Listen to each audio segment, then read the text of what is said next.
नमस्कार, दैनिक shift time में आप सबका स्वागत है। रश्मि शर्मा, कैमरामैन शुभम भगत के साथ। अगर जम्मू की बात करें तो लगातार जम्मू की जनता आज त्राहिमाम करें, जहां पर एक तरफ जबकि जम्मू कश्मीर को केंद्र शासित प्रदेश बनाया गया तो जनता ने बाएं फैलारा इस आदेश का पालन किया और इसे माना भी। और उसी के चलते कहीं ना कहीं सरकार ने वायदा किया कि आने वाले समय में खुशहाली होगी, जम्मू कश्मीर में नौकरियाँ ही नौकरियाँ होंगी और एक नई तस्वीर उभर कर सामने आएगी जम्मू कश्मीर की।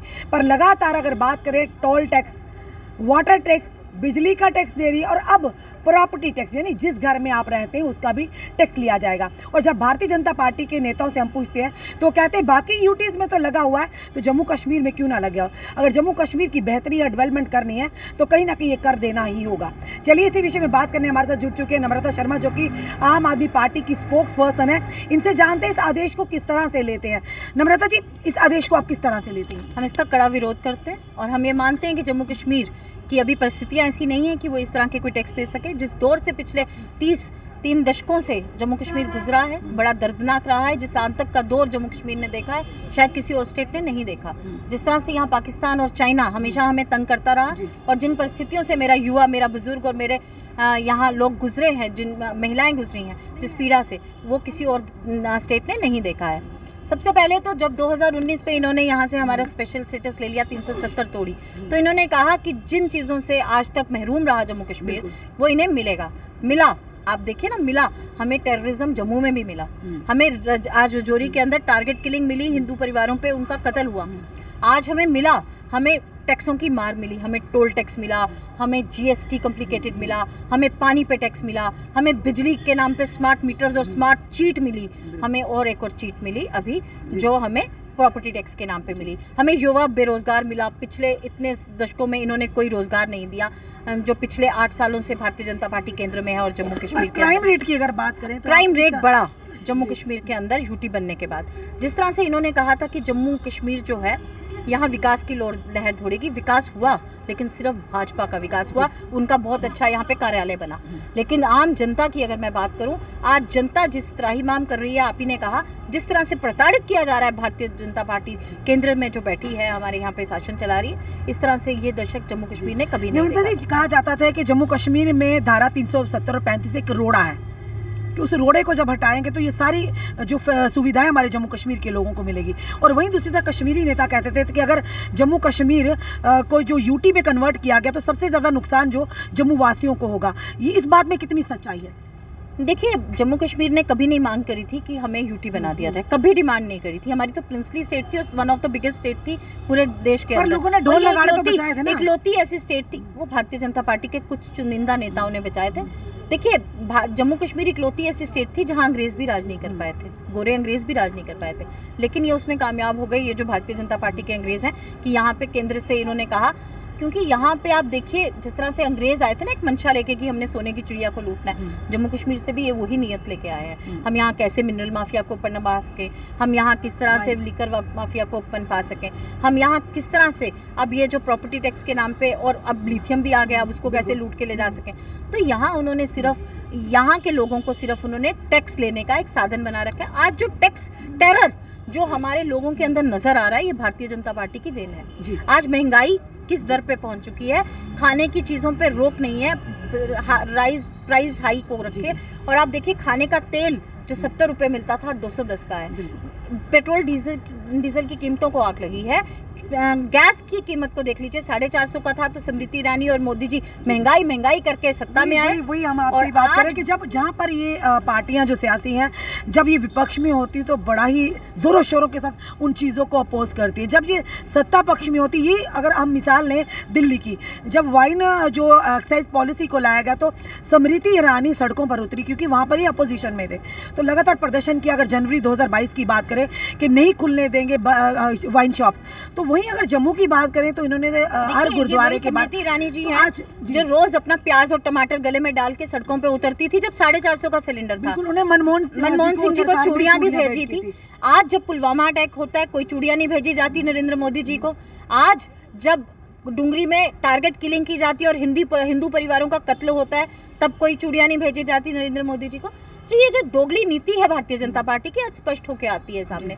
देखिए, हमारा ये मानना है कि भारतीय जनता पार्टी जो है केंद्र से बैठ के यहाँ सरकार चला रही है और अपनी दमनकारी नीतियों से लोगों का दमन कर रही है, और ये हम विद प्रूफ कहते हैं। देखिए, जिस तरह से आज स्मार्ट मीटर्स लगाए गए, भारतीय जनता पार्टी की जब पिछली सरकार थी ये मीटर्स तब भी लगाए गए थे, आज फिर इन्हें चेंज किया गया।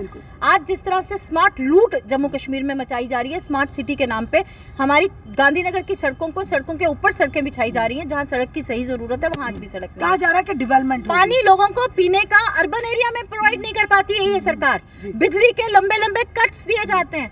इस सरकार का बस चले, ये हवा पे भी टैक्स लगा दे, जो दे पाएगा जिएगा, जो नहीं दे पाएगा नहीं जिएगा। ये टैक्सों की सरकार है और हम इसका कड़ा विरोध करते हैं।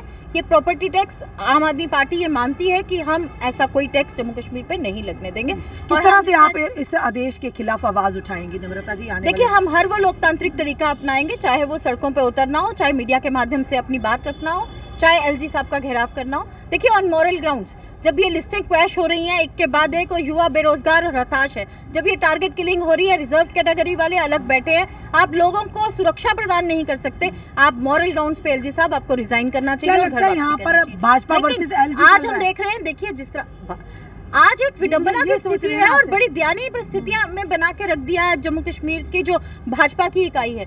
देखिए, ये भाजपा के जो प्रेसिडेंट थे, कुछ दिन पहले म्युनिसिपल कॉर्पोरेशन जाते हैं on the invitation of mayor of Jammu, वहाँ ये डिसाइड करते हैं और एक लोगों में एक मैसेज सर्कुलेट करते हैं पॉपुलेट करने की, इस तरह का कोई भी टैक्स हम नहीं लगने देंगे। लेकिन वही 15 दिन बाद लग जाता है। और देखिए, कितनी दयनीय परिस्थिति में इन्होंने रविंद्र रैना जी को बना दिया। ये वही रविंद्र रैना जी हैं, रश्मि जी, जो माइक पे बोलने का और मीडिया के सामने आने का एक भी मौका नहीं छोड़ते, और कल वो मुंह छुपाते हुए नजर आए। जब उनसे पत्रकार सवाल पूछ रहे थे तो वो एक जवाब नहीं दे पाए, क्योंकि जम्मू कश्मीर, देखिए, इससे एक चीज समझ आती है। हम जब कहते हैं, एक minute let me complete my sentence. जब हम कहते हैं ना कि जम्मू कश्मीर के लोगों को वो सीरियसली नहीं ले रहे हैं, उनके लिए ये एक बस खिलवाड़ है जम्मू कश्मीर के लोग और कुछ नहीं, उनके लिए उनके मन में कोई प्यार नहीं है, तो हम बिल्कुल सही कहते हैं। जब वो जम्मू कश्मीर की भाजपा की इकाई को संवेदनशीलता से नहीं लेते तो जम्मू कश्मीर के लोगों से कहाँ लेते होंगे? तो हमारा जो रविंद्र रैना जी कहते हैं किसी पता नहीं किस मजबूरी में आकर एलजी महोदय ने इस तरह का फैसला दिया है। ये रविंद्र रैना जी की शब्द है। मजबूर लोग नजर नहीं आ रहे रविंद्र रैना जी को, उनको एलजी साहब नजर आ रहे हैं, जिन्होंने बाबू बिठा रखे हैं बिहार और यूपी से लाके, और हमारे वो बाबूशाही अपने रोज फरमान तुगली की फरमान जारी करते हैं। आज सेक्रेटरीट के अंदर आप जाइए, कोई आपकी आवाज सुनने को तैयार नहीं। और ये बिल्कुल गैर कानूनी तरीके से, जिस तरह से इन्होंने ये टैक्स लगाया, ये बिल्कुल गैर कानूनी तरीके से लगाया। कोई इलेक्टेड नुमाइंदा इस तरह के, आज असेंबली है नहीं जो इस तरह के प्रस्ताव पारित करती और एक लॉ बनता। लॉ जो बनाने का हक है, अधिकार है, वो चुने हुए नुमाइंदों का है और उनकी जवाबदेही है लोगों को। देखिए, इस तरह का बिल एक बार 2011 में भी टेबल हुआ था, तब वहाँ के चुने हुए नुमाइंदों ने इसका विरोध किया और ये टैक्स नहीं लगा। तो मेरा ये मानना है सीधे से कि ये इस तरह के जो असंवैधानिक तरीके से और अनडेमोक्रेटिकली जो ये कर रहे हैं, इसका कड़ा विरोध आने वाले समय में ये वापस आदेश नहीं लिया गया तो किस तरह से आम आदमी पार्टी जनता, मैंने आपसे पहले कहा कि हर वो लोकतांत्रिक तरीका जो विरोध का है वो अपनाया जाएगा, चाहे वो सड़क पे उतरना हो, चाहे एलजी साहब का घेराव करना हो, चाहे भाजपा कार्यालय का विरोध। धन्यवाद। ये थी हमारे साथ नम्रता शर्मा, जो आम आदमी पार्टी की स्पोक्स पर्सन है। उन्होंने साफ तौर पर कहा कि अगर विद इन डेज इस आदेश को वापस नहीं किया, जो काले फरमान लगातार एक के बाद एक जनता पर थोपे जा रहे हैं, आने वाले समय में भाजपा कार्य और जितना भी संवैधानिक तरीके से जो प्रदर्शन होंगे वो करेंगे, चाहे वो एलजी यानी कि राजभवन का घेराव क्यों ना हो। चलिए देखते हैं आने वाले समय में क्या लगता है। जिस तरह से लगातार सिविल सोसाइटी के लोग, विपक्षी दल लगातार आवाज उठा रहे हैं, क्या लगता है इस आदेश को वापस लिया जाएगा? अपने कमेंट, अपने सुझाव हमें जरूर दीजिए। इस वीडियो को जितना हो सके शेयर कीजिए। जुड़े रहिए ऐसे हमारे साथ अगले अपडेट के लिए। जय हिंद, जय भारत।